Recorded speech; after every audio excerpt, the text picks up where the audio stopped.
Morning. Let's start in America with this one, which is real GDP and what have you. The blue line going bottom left to top right all the way from 1971 is the trend in GDP, and the scale over on the left axis is in trillions of dollars. So it's gone from about 5 and would be projected to be up at about 17 by now. But the red line is what has actually happened, and it's short of that high 17 number by the amount of the yellow line. And the yellow line has dipped down to minus $2 trillion, saying that the United States is $2 trillion below trend GDP. It would probably be an awful lot worse if the United States hadn't doubled its government deficit from about 4 or 5% of GDP to double that now, which is keeping that gap between GDP and trend GDP at only $2 trillion. It would have been a lot worse. Percentage of balance is 90 days delinquent. This is from the Federal Reserve Bank of New York. And if we notice the lower ones, the HE revolving and mortgages, auto loans, they seem to kick up at about Christmas time 2005.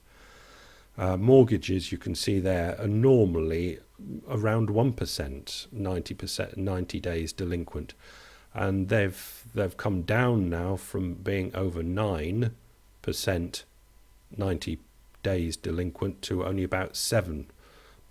But even so, 7% is an awful lot worse than 1%. Auto loans have gone up. Student loans, which are criminal, I imagine that great fall down in 2002 was the changing of some sort of law that made that happen. Would that be the debt laws that came in that made student loans fall off the cliff there, where you couldn't go delinquent on them? They can garnish your social payments and everything. You just can't get away from student loans. They really are a very nasty sort of loan. And credit cards, they've had their little up and are going down just like mortgages, but they're coming from, if you look back to 2000, about 6% of credit cards were 90 days delinquent, and now it's double that at 12. So it's not terrifically bad, because most of all of those things are over 90% people are not 90 days delinquent. So there's an awful lot of economy there still hanging on in there. Right, let's go to New York Times. More jobs predicted for machines, not people. A faltering economy explains much of the job shortage in America, but advancing technology has sharply magnified the effect, more so than is generally understood, according to two researchers at MIT who have going to pump out an ebook called Race Against the Machine. It was generally accepted that technology and machines coming in did cut jobs over here, but over here they'd generally be replaced and more besides with the advances from machines. But I imagine what these guys are going to be saying is that machines now, the jobs are being cut, but there are not the advances and the extra jobs being created on the other side. The machines are now just basically taking jobs and not making more. Argentina orders oil mining exporters to repatriate funds. It's a strangely cut, this one, because it's one of those Reuters ones that went right across the page. But we get the idea that Argentina ordered oil, gas and mining companies to repatriate money. And down there in the middle we see flight estimated at $3 billion per month. That's capital flight out of Argentina. And the government is trying to get companies to repatriate money to Argentina and putting blocks in place so they can't put money overseas from Argentina.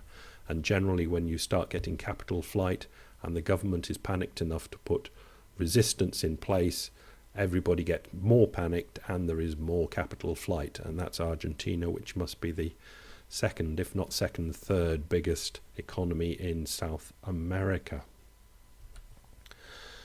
Reuters gives us again Asia, naphtha, gasoline, cracks dive to near 3-year low. Asia's naphtha prices fell despite stronger Brent crude. Now what we've got is highlighted at the bottom. Factors such as monetary measures to tame inflation in China and slower new export orders given to the Chinese were reasons cited for weak demand for plastics, mainly made from naphtha. So the Asian I've forgotten the name of the oil. Isn't that mental block? The big smelly things that take crude oil and make it into gasoline and naphtha and diesel and that sort of thing. Refineries, that's it. The refineries are not making any money at all making naphtha, so they're just stopping doing it, and it's naphtha that's made into plastics. Basically it's the start of the chain that goes crude oil, naphtha, plastics, little nasty Chinese toys for Christmas.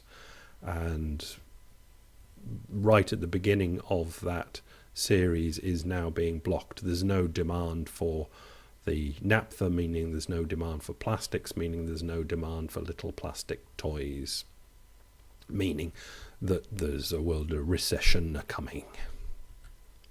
Ish. Chinese metals group warn on tightening, a very similar thing. Chinese metals companies, linchpins in the global economy, are warning that Beijing's monetary tightening has gone too far, causing domestic customers to delay orders and raising the risk of payment default. Same sort of thing, basically. They're blaming it on the Chinese government stopping after the Great Recession thing in 2008, and the G20 got together. China said, "Oh, don't worry, we will spend a lot of money on our country," and they did. They spent huge, but they're coming really off that peak now, and that peak of spending created a lot of inflation and too much credit out there that the government's really trying to squeeze down. But obviously squeezing that down squeezes demand out of the economy for things like plastics and metal for building new factories, for building stuff and what have you. Let's go to the Eurozone and look again at countries that are doing well and the ones that aren't. Now we can say obviously Greece is at the bottom of this in orange, they always are, but is Greece doing so badly because Greece is such a basket case, or because such austerity is being forced upon it by the authorities in Brussels, let's say? And the other ones that are below the average, the buff-coloured block of colour behind these numbers are the GDP average for the entire Eurozone. So anybody below that buff top is below average, and the ones that are above it are above average. Yeah, we got to it. So the basket cases are the ones below, which are Greece. In order, let's do them. It should be Ireland next, shouldn't it? Yeah, it'll be Ireland next, and then Italy, which is still horribly in trouble, Spain, Finland, and Portugal. I don't know what Finland's doing in there, but everybody else, all of the others have had austerity forced upon them. There are only 2 countries that have got above the average that they were before the shit hit the fan in 2008, and that's Austria and Belgium. Belgium's there because they haven't had a government for over 18 months to force austerity on the country. So it's the question whether the GDP averages are being brought down by austerity or by the intrinsic basket caseness of the countries. And we've got to say that basically austerity's got a lot to do with it. Now, whether it's a good idea to keep going and spending and spending and spending is well debatable, but what isn't debatable is if you don't do the spending, your GDP will shrink, and it just must be accepted and taken into account, and some divine body should have a look at the entire global amount of government spending and decide, well, America are doing double-ish their normal spending. China are really cutting down from where they were. Japan are doing this. Germany's doing that, to work out roughly how things should stand. And I think we can say that on average, the government spending is slightly below what it was last year, and this will mean slightly less demand globally than there was last year. Draghi, ECB ready to continue non-standard measures. Now, this is the new head of the ECB has said basically he's got the phone call now because the phone's been given to him from Trichet. He's off on his holidays. He's out of there. And he's basically said, yeah, I'll look after the children. Okay, no problem. Because basically, I mean, it's io adoro I bambini now. I mean, I love the children, no problem. Do you understand what I'm saying? Doesn't matter if you didn't, does it really? No. Right, let's finish with this, which is a wondrous chart, and I've put it at the end so you can pause me and just have a good look at it.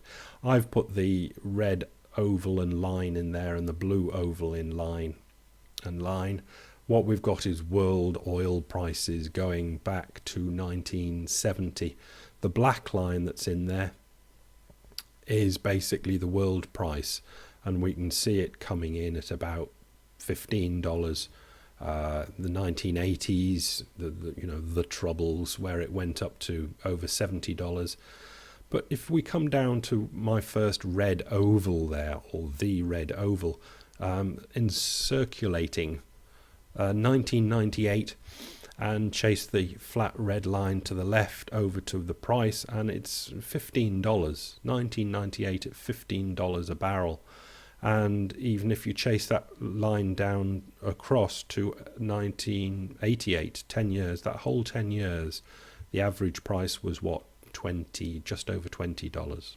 So we go from the first oval in 1998 and follow the black line up to 2008, and you can see it went all the way up and up and up. For 10 years, it had a little drop down at the 9/11 incident, but basically it was on its way up from 1998 to 2008. I've highlighted that 2006 year because that seemed to be when the default started hitting in the United States, and I've chased the price across to $60 a barrel, 4 times the price that it was in 1998. And it could be some sort of a demarcation line. The price goes over $60 a barrel and people start to struggle. Bye.